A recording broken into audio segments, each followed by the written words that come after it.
স্বামী গণেশ পালের মৃত্যুতে কক্সবাজার সদর হাসপাতালের মর্গের সামনে কান্না যেন কিছুতেই চেপে রাখতে পারছেন না স্ত্রী নেপালে। চোখের সামনে দেখেছেন স্বামীর নির্মম হত্যাকাণ্ড। ভয়াবহ সেই দৃশ্য কিছুতেই ভুলতে পারছেন না তিনি।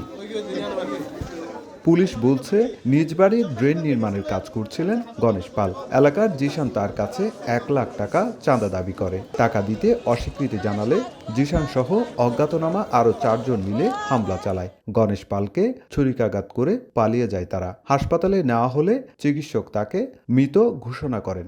আমার চাঁদা দিতে হবে, নাইলে তোর জান নিয়ে ফেলবো।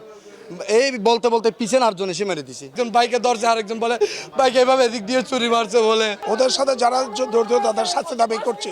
হত্যাকাণ্ডে জড়িতদের গ্রেপ্তারের দাবিতে পুলিশ সুপার কার্যালয় ঘেরাও করে বিক্ষোভ করেন স্থানীয়রা। এই বিষয়টার পুঙ্খানুপুঙ্খ তদন্ত করছেন আর আসামি ধরার কার্যক্রম অব্যাহত রয়েছে।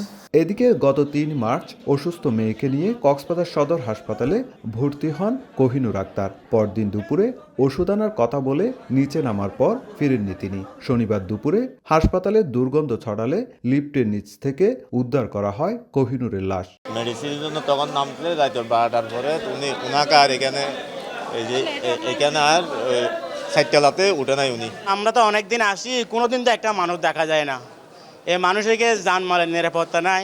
কোহিনুরের মৃত্যুর রহস্য উদ্ঘাটনে কাজ করছে পুলিশ। সিসিটিভি ফুটেজ দেখার পরে দেখা যায় যে কি উনি 4 তলায় থাকা অবস্থায় লিফটের দরজা এরকম খুলে ভিতরে ঢুকতে চান এবং ওখানে পা দেওয়ার সাথে সাথে নিচে পড়ে যান।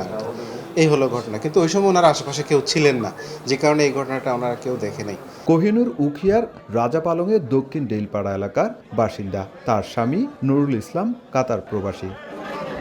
সুজাউদ্দিন রুবেল, সময় সংবাদ, কক্সবাজার।